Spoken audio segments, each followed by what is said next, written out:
enjoy that. Okay, thank you.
Yeah, we will start with that.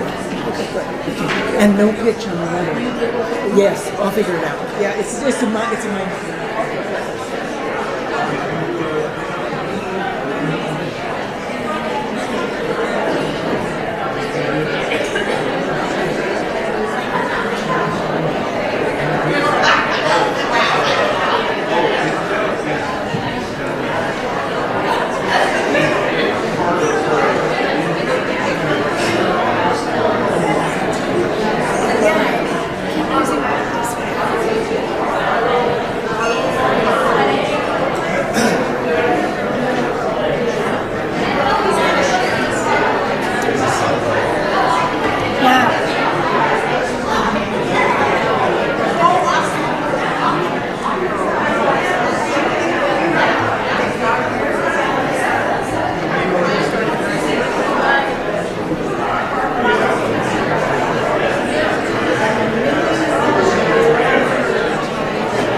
in the struggle and the power.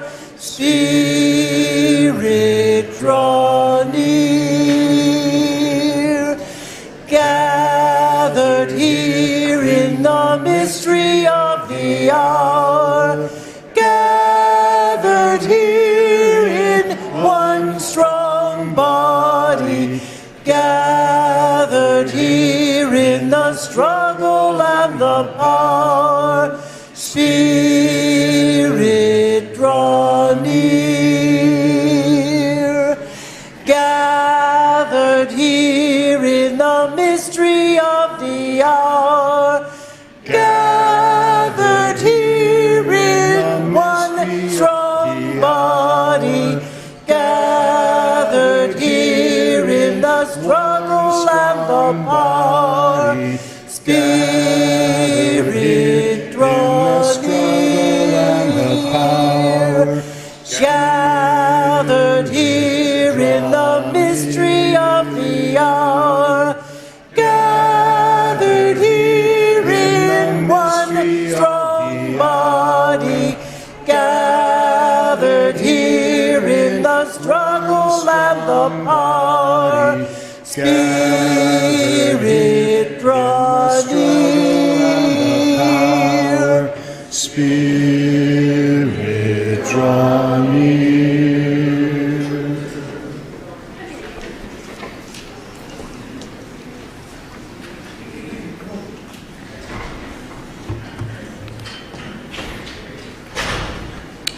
Good morning.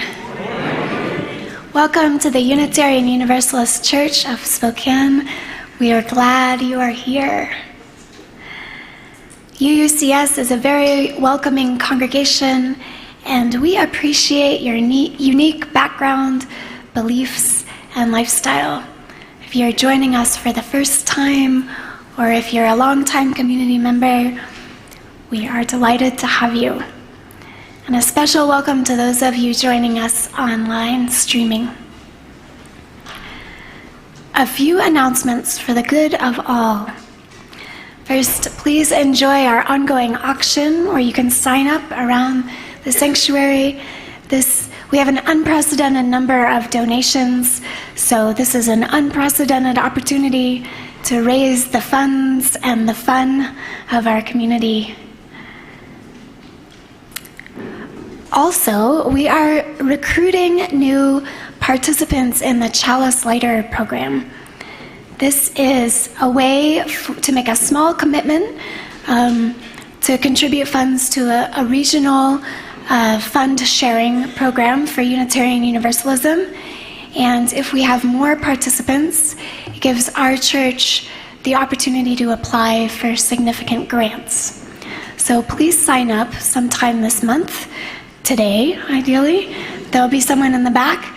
And as a special incentive, Todd is offering a raffle to everybody who's a Chalice Lighter, including people who sign up today, to experience a virtual reality at his house. So there will be a raffle every week. And I highly recommend this experience. I've done it. It's very interesting. Finally, most importantly, because it involves coffee, we are looking for 2 more volunteers to help with coffee on Sunday mornings starting in December. We want to give many thanks to Alan Foster, Julianne Morse, and Carolyn Clark for their wonderful help while Scott Fitzgerald has been out. If you are willing to contribute in this way, please contact Heather at her new email address, heatherk@uuspokane.org. Now, please take a few minutes to greet one another and be sure to say hi to someone you haven't met yet.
Thank you.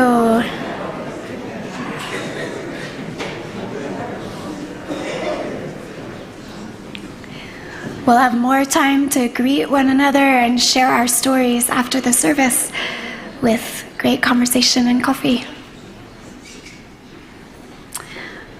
We turn now from our informal greeting of one another to our formal ritual of lighting the chalice, the symbol of Unitarian Universalism, the symbol of our unity and solidarity, of our openness and inclusion, of our community and our individual uniqueness.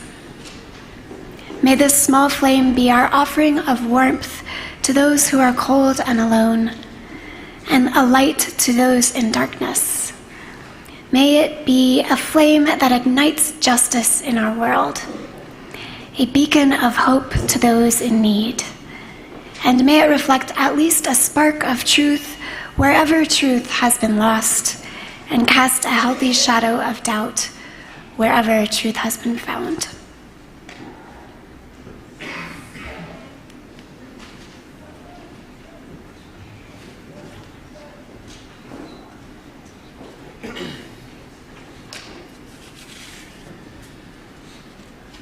In an essay in 1936, writer F. Scott Fitzgerald wrote, "The test of a first-rate intelligence is the ability to hold two opposed ideas in the mind at the same time and still retain the ability to function.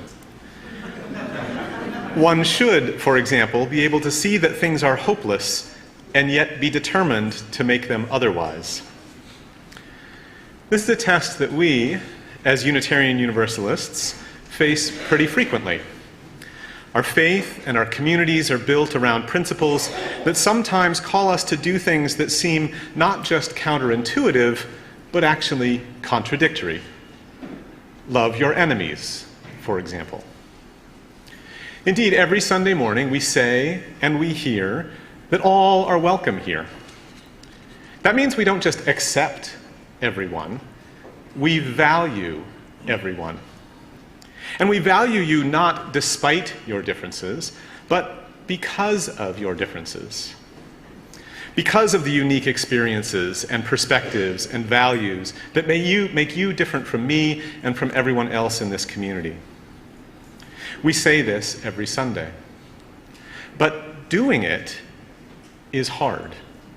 And as an evolutionary biologist, I can tell you, it's not natural. Humans are and have always been a tribal species.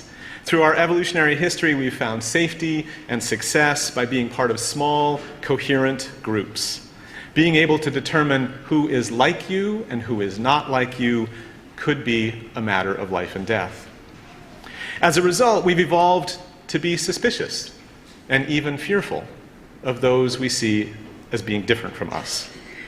And the decisions about who is like us and who is not like us are made almost instantaneously on an emotional and subconscious level in one of the oldest parts of our brains.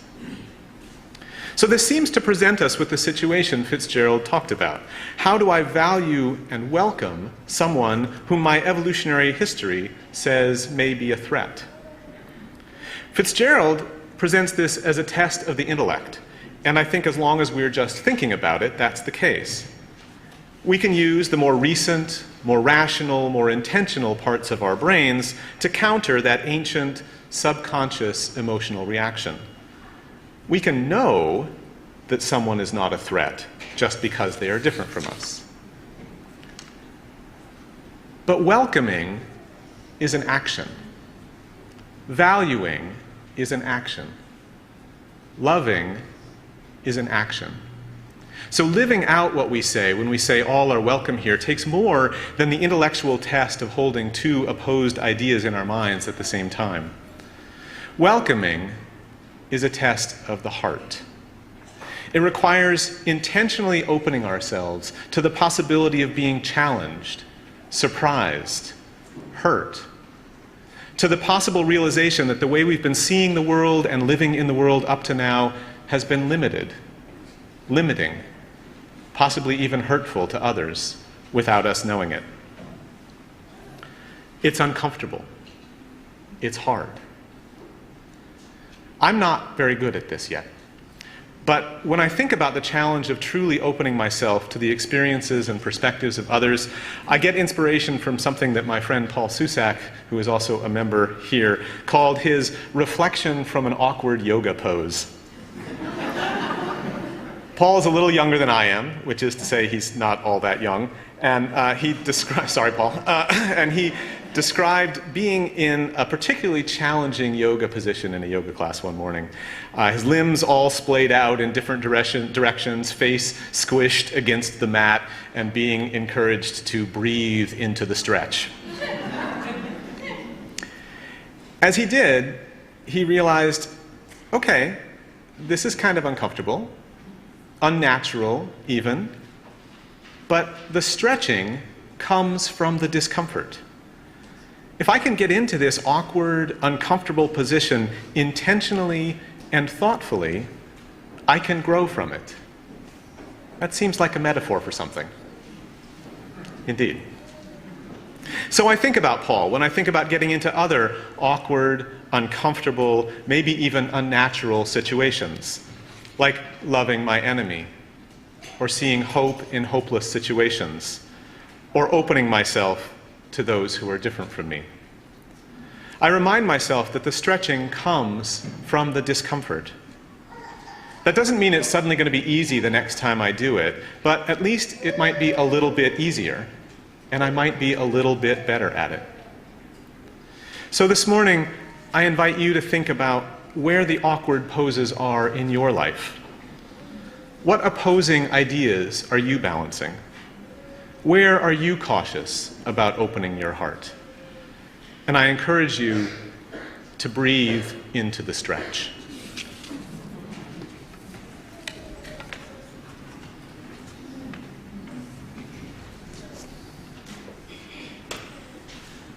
Our first hymn of the day actually takes the same perspective and focuses on our own experiences. We have those that we like and those that we don't like quite so much, but the hymn invites us to include everything in our gratitude for our own lives and others. So please rise as you're willing and able to sing number 128, For All That Is Our Life.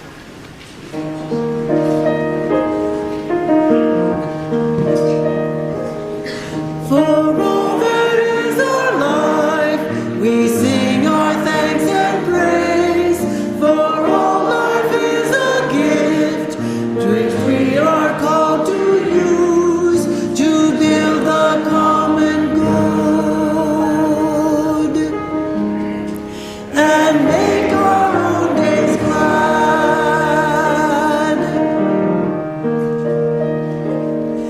For deeds which others serve, for services we give, for work and its rewards, for hours of rest and love, we come with praise and thanks. For all that is our life,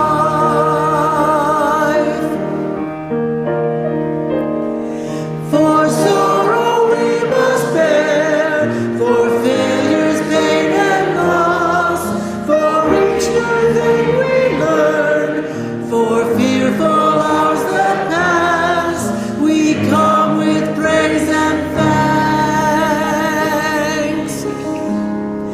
For all that is our life,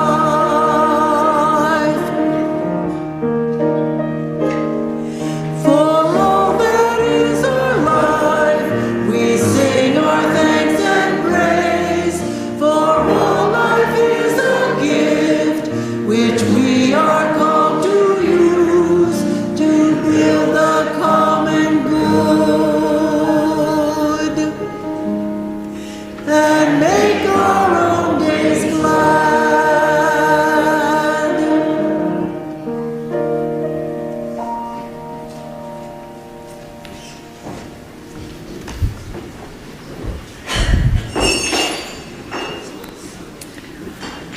I'd like to invite all of our children to come up Or anyone who feels especially childlike today? Or anybody for any reason at all? Okay. There's some kids. Hi.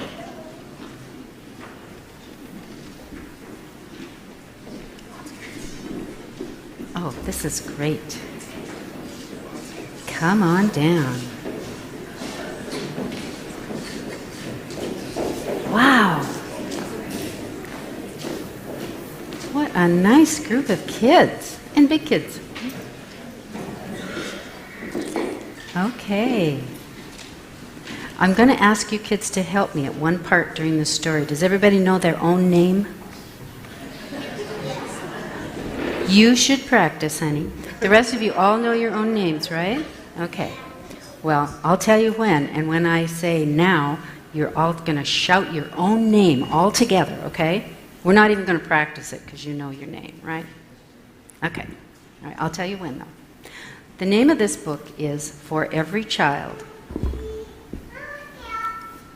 He's practicing already.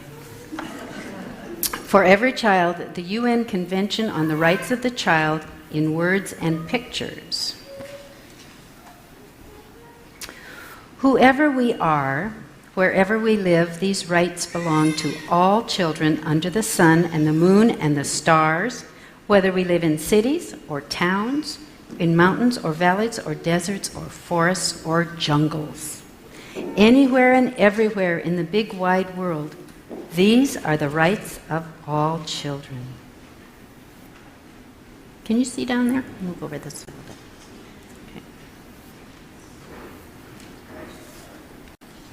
Understand that all children are precious. Pick us up if we fall down, and if we're lost, lend us your hand. Give us the things we need to make us happy and strong, and always do your best for us whenever we are in your care.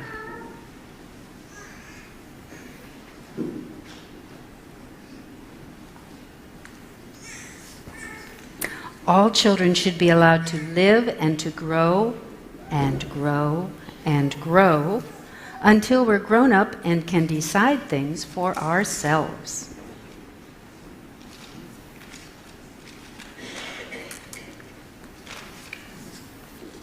Okay, this is your part now. I'm going to say 1, 2, 3, and then I would like you to yell out your name. Just yell it out, okay? 1, 2, 3. Perfect. That was perfect. You'd think you'd rehearsed or something. Every one of us has a name and a land to call our own.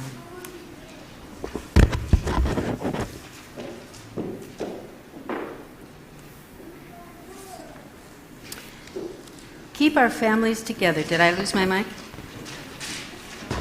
No, I'm okay? Okay, I can't tell. Keep our families together, and if we have no family, look after us and love us just the same.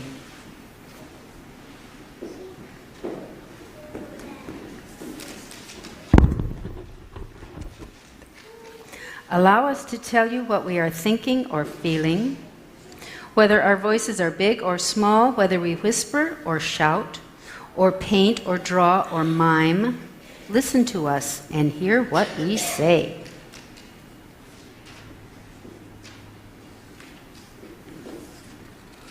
No one on earth has the right to hurt us, not even our moms and dads. Protect us always from anyone who would be cruel.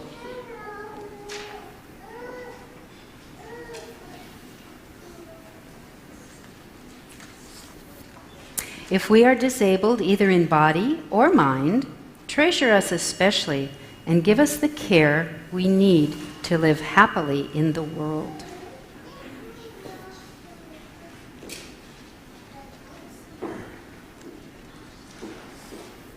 Watch over us, wrap us up against the cold and rain, and give us shade from the hot sun. Make sure we have enough to eat and drink, and if we are sick, nurse and comfort us.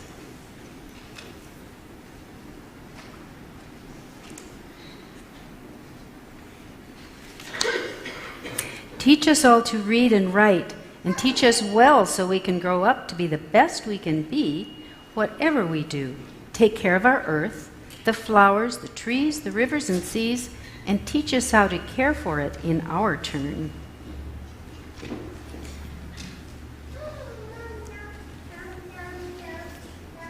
All children shall have time to play and time to rest when we are tired.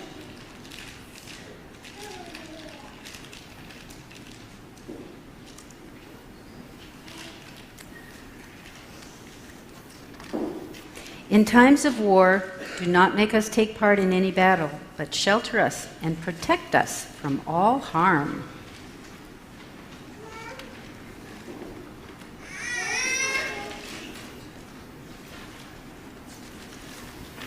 Allow us to say our own prayers in our own words, whether in churches or temples, synagogues or mosques, chapels or shrines, or any other place of prayer may be said to our own God. And let us sing and dance and dress in the ways of our people.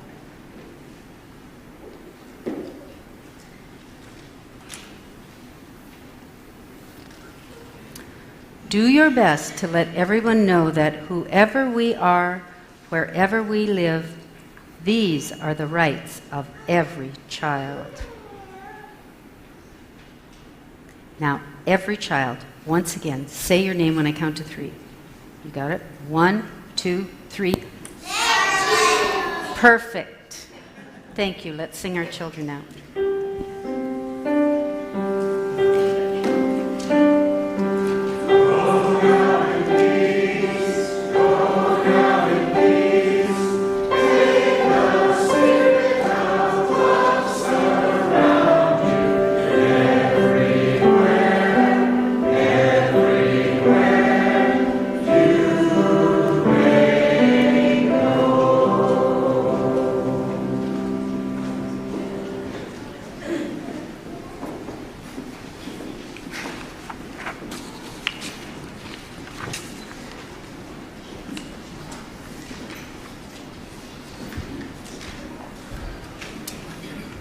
We now gratefully give and receive this morning's offering, which sustains this church and its mission to the wider world.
Each time we gather as a congregation, there are always those who are with us in our minds and hearts and who we want to wrap in our love and care. We kindle light this morning for the victims of the shooting in Thousand Oaks, California.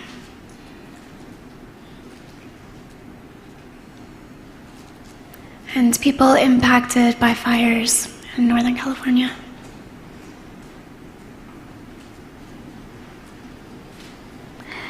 Let us share a moment in silence, embracing others who are here in our hearts this morning.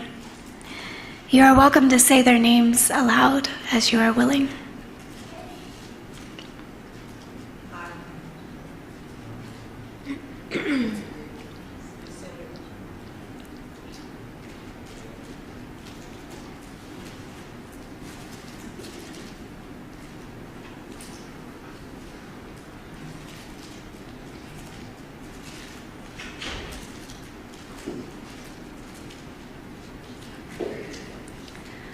Those named aloud, and those remembered in silence, and all those who are suffering in our world this hour, we hold in our community of compassion.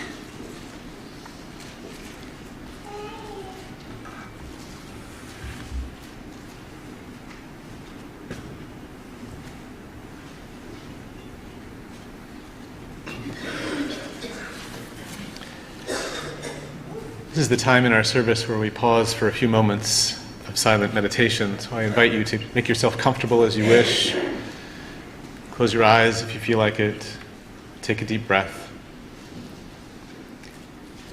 To take us into meditation this morning, I offer the poem The Way In by Chickasaw poet and writer Linda Hogan. Sometimes the way to milk and honey is through the body. Sometimes the way in is a song. But there are three ways in the world: dangerous, wounding, and beauty. To enter stone, be water. To rise through hard earth, be plant, desiring sunlight, believing in water. To enter fire, be dry. To enter life, be food.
Our two readings this morning come from the General Conference of Unitarian and Other Christian Churches, which met in Montreal, Canada, September 1917, to discuss the U.S.'s recent entry into war.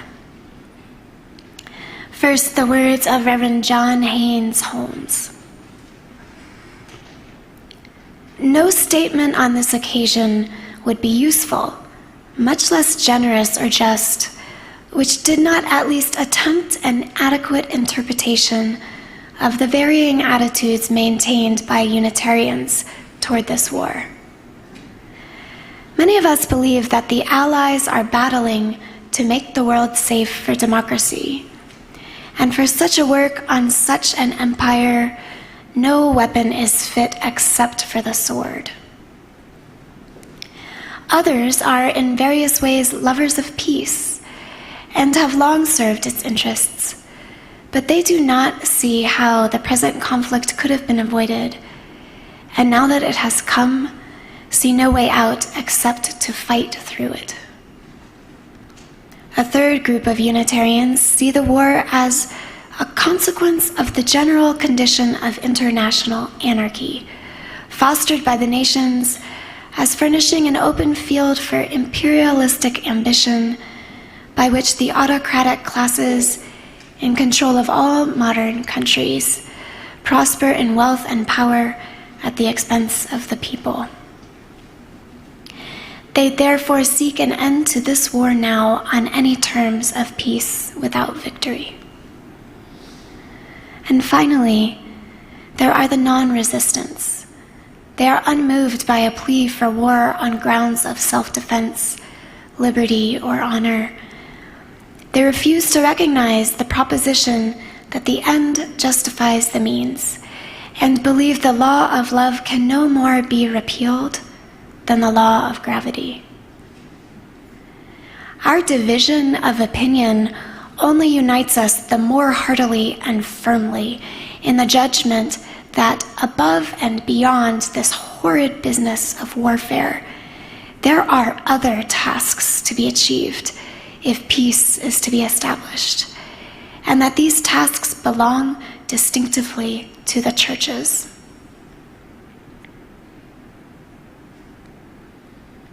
And now the words of William Howard Taft, president of the same conference and former president of the United States. We represent not a large body, but a very important body of Americans and Canadians. The question is now whether, when there are 400,000 Canadians on the front, being killed and wounded and captured, and suffering in a cause that the great majority of both countries believe to be just, believes to be necessary in order to stamp out the evil of militarism, in order to stamp down a militaristic dynasty that looks forward to conquering the destinies of the world.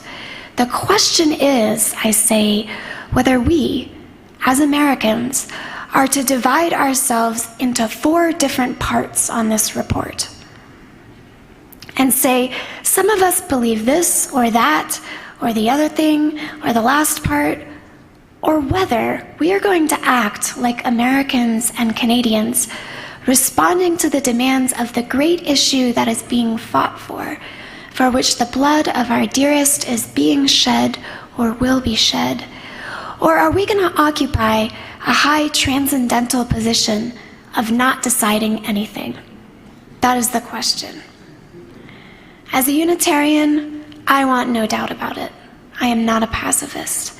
I have struggled during my career to do as much for international peace as I could. But the way to international peace now is to win this war.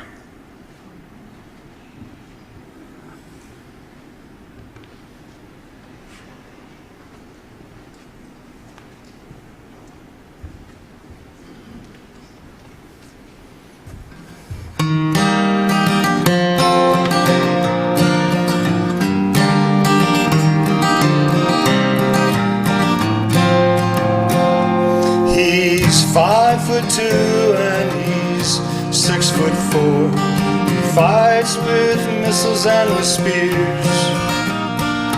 He's all of 31 and he's only 17.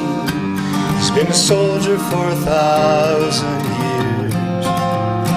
He's a Catholic, a Hindu, an atheist, a Jain, a Buddhist and a Baptist and a Jew.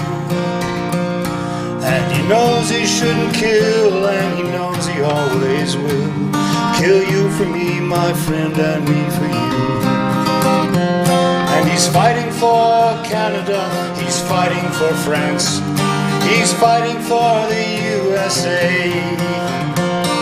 And he knows he's fighting for Japan. I'm sorry, he's fighting for the Russians, and he's fighting for Japan. And he thinks we'll put an end to war this way. And he's fighting for democracy, he's fighting for the Reds. He says it's for the peace of all. He's the one who must decide who's to live and who's to die. And he never sees the writing on the wall. But without him, how would Hitler have condemned him at Dachau? Without him, Caesar would have stood alone. He's the one who gives his body as a weapon of war. And without him, all this killing can't go on. He's a universal soldier, and he really is to blame. His orders come from far away no more. They come from here and there, and you and me, and brothers, can't you see? This is not the way to put an end to war.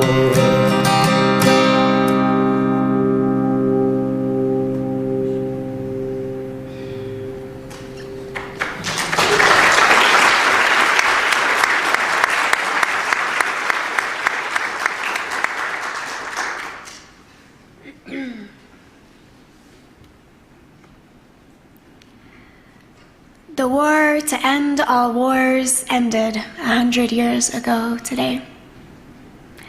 Its legacies are many, but the end of war is not one of them. All of us are shaped by this history in ways we can only try to explore. I think of my mother's father, born 96 years ago to a family working hard to make do outside New York City. One legacy of the Great War was, no doubt, the attraction my grandfather felt to the victorious U.S. Navy. He lied about his age and found himself a sailor, studying between shifts to test into the Naval Academy. Amazingly, he succeeded. He spent the Second World War in school and served as an engineer and an aviator during the post-war peacetime, aka the Cold War, throughout my mother's childhood, surviving at least one very close call. He did well. The family moved every few years to new assignments, and the houses they bought kept growing. Our family was no longer struggling hard to make ends meet. It had become a part of the post-war economic boom. My mom was able to go to college, and once I came along, there was no question that I would go to college. I was in grad school by the time Grandpa died, and he was proud of me. I think of my grandmother's brother, Willis, who also used the Navy to get out of the life he was leading. He never came home from World War II, and my grandmother never stopped grieving. Meanwhile, tens of thousands of African Americans enlisted, along with Native Americans and Indigenous Canadians. Their economic motivations were no doubt even stronger than my white ancestors, and the rewards of service were less generous. They were denied housing and education benefits of the GI Bill often, and as the Great Generation started to come to an end, many were still fighting for their pensions. The outcomes for many veterans are troubling. For those of us not intimately connected to the military, it's easy to forget our responsibility to reclaim veterans as members of our community. And it's hard to understand what they need. I invite you to join me here at church Friday, December 1st in the evening for the Warriors Heart to Art, a creative healing arts project for veterans with PTSD. We can come and learn. Veterans are our ancestors, friends, family, and neighbors. On this day, I open my heart to people who have borne great cost and great risk for the sake of democracy approached danger with fear and courage, and been forever changed. I pray that they may know that they are loved.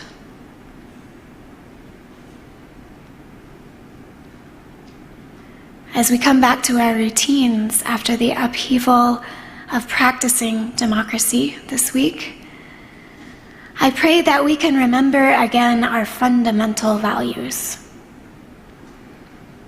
As war continues, I pray for peace.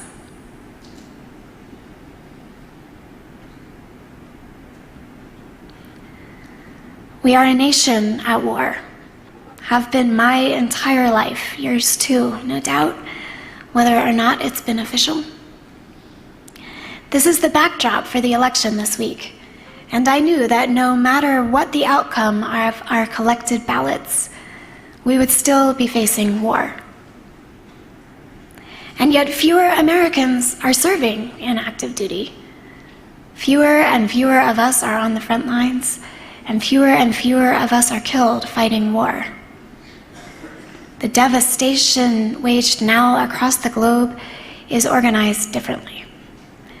Our global economy is partitioned by a global network of walls, policed by a global network of guns, accelerated by global climate disruption.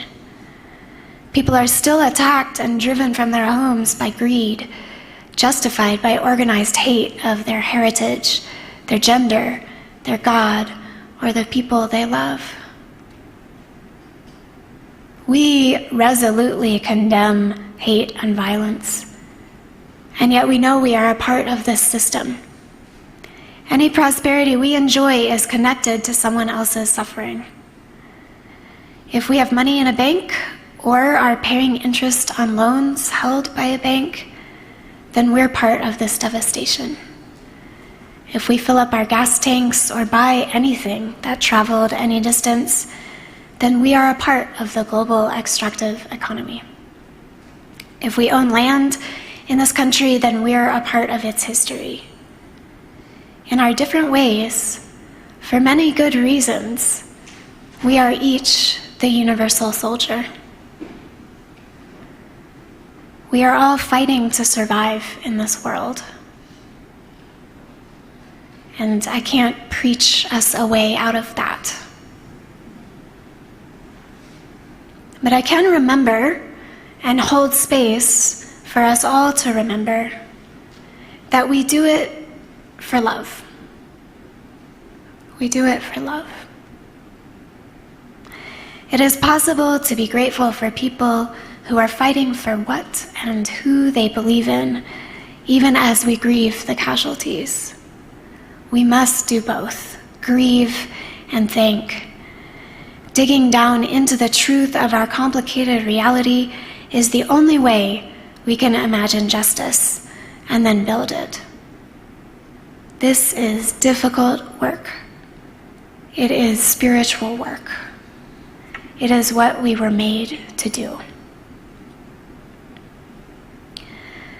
This week I read some reflections on the value of spiritual practice in healing from and preventing burnout. It was a good time for me because I was feeling a lot of anxiety and powerlessness about our political situation.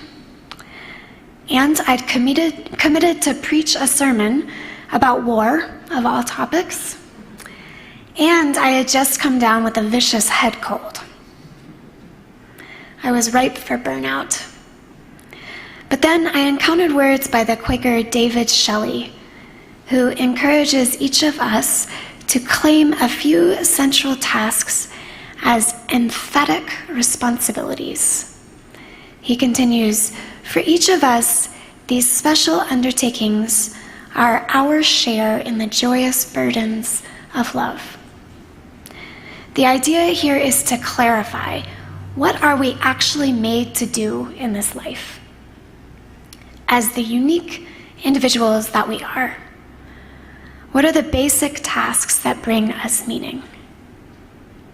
So I invite you to reflect on that. What are the basic tasks that bring you meaning?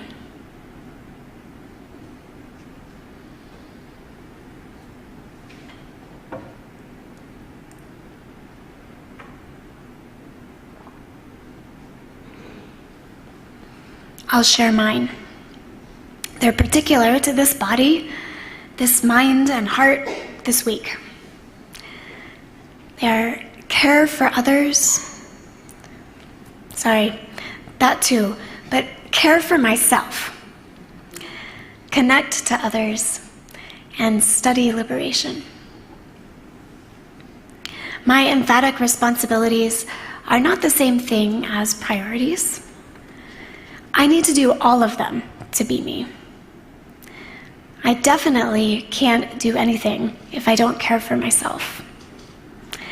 This is more clear to me now that my body moves slower than the rest of the world expects. And in a world that doesn't always value disabled bodies, learning how to care for myself is studying liberation. Connecting to other people grows out of this because my self-love is my model for how I want to love others. And sometimes, often, really, I need help from others in order to care for myself. The interdependent web strikes again. We actually need each other. And studying liberation comes out of my connection and love. I want to be free to connect to people on the other side of the walls. And I'm not free. We're not free. I have to study liberation. I have to know how we can be free. Our church has a set of emphatic responsibilities. Will you say them with me? Create community, find meaning, and work for justice.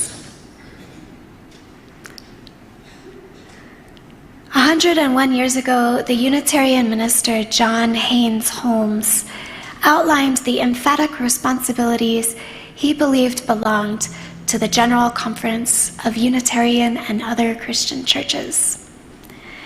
This organization, one of the predecessors to the current Unitarian Universalist Association, was gathering to learn with each other, much like the 4,000 UUs we expect to come to Spokane this June for General Assembly.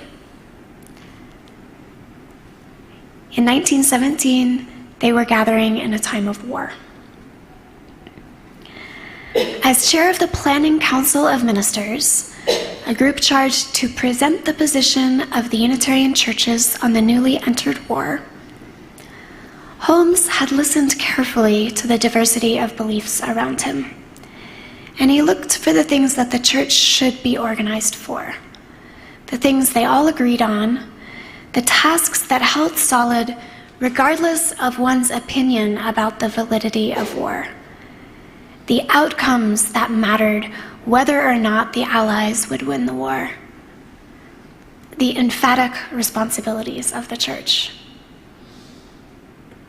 They emerged as these four: the ministry of reconciliation, the preparation of peace, the establishment of social justice, and the proclamation of God's law, the law of love.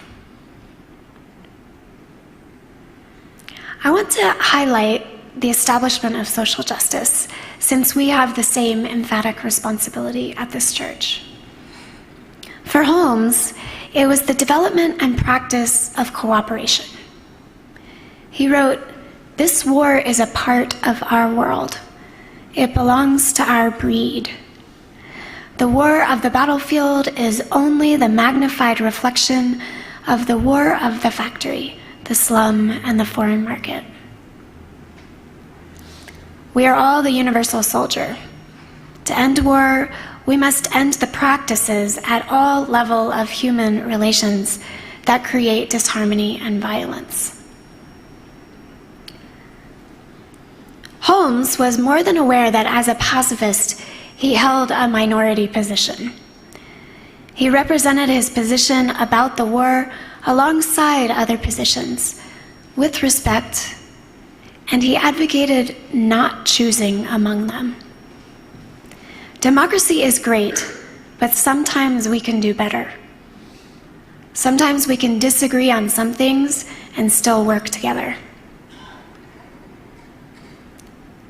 William Howard Taft disagreed.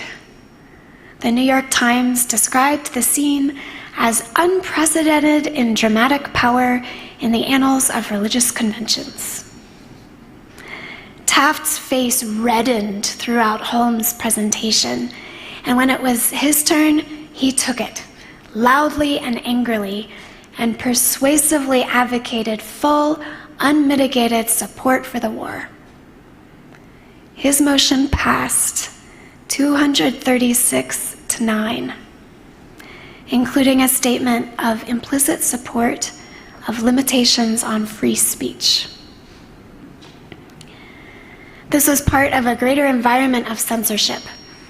The American Unitarian Association, like the rest of the country, was in that environment. Our magazine had denounced pacifist ministers as treasonous. The association president advocated that churches dismiss them, and the board agreed to withdraw financial aid to any church whose minister was not a willing, earnest, and outspoken supporter of the United States in a vigorous and resolute prosecution of the war. But Holmes' church stood by him, and even though only one of the board members at his church agreed with his stance on the war, they unanimously agreed to uphold his freedom of the pulpit. 18 years later, in 1936, the American Unitarian Association General Assembly repudiated their denial of aid. And since then, we have been more intentional in our support of free speech and conscientious objectors. A couple years after that, the US belatedly joined European countries in observing Armistice Day. We began ringing a bell 11 times at the 11th hour of the 11th day of the 11th month. This tradition lasted only 16 years before public opinion shifted again, and it was replaced with Veterans Day.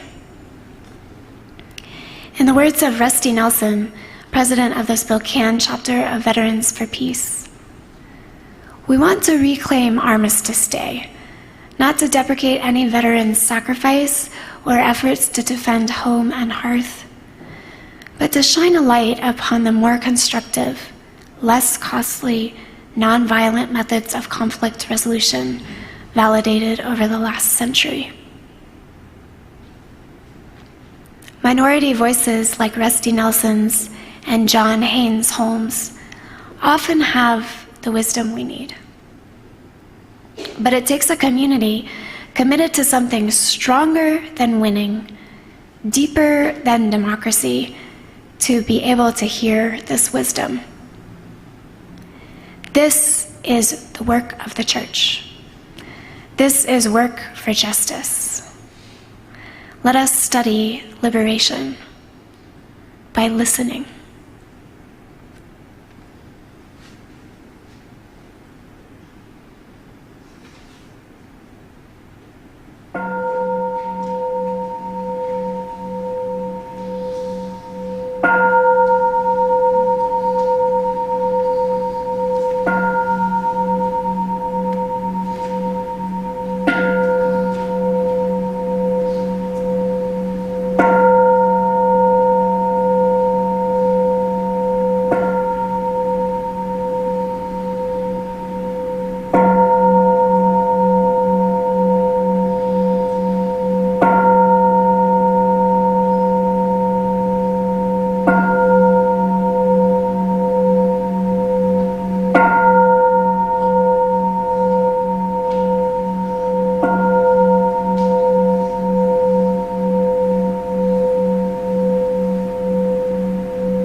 Please rise in body and spirit to sing our final hymn of the morning, number 170. We are a gentle, angry people.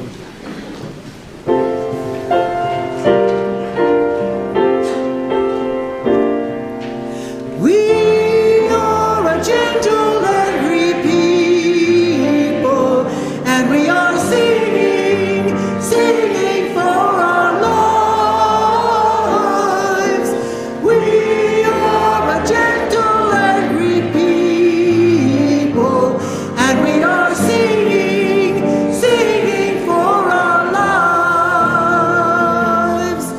We are a justice-seeking people, and we are singing, singing for our lives. We are a justice-seeking people, and we are singing, singing for our lives. We are young and old together, and we are singing, singing for our lives.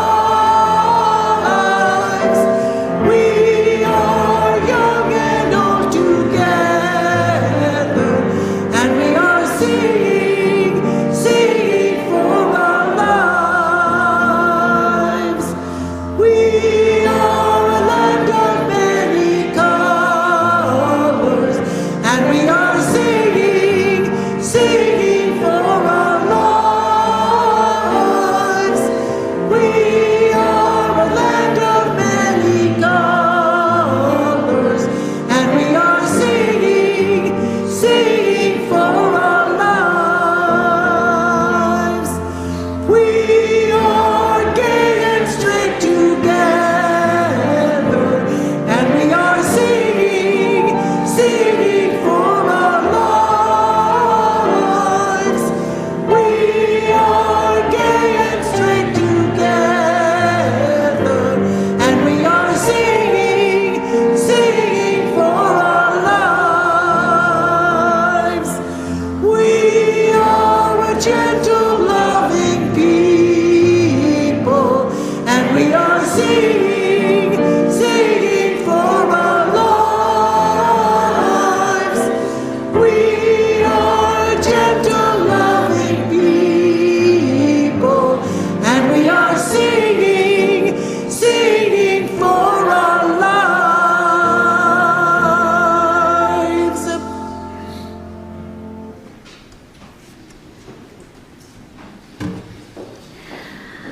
Let us join hands, hearts, and minds in the ministry of reconciliation, in the preparation of peace, the establishment of social justice, and the proclamation of love. Amen. Blessed be. Assalamu alaikum and shalom.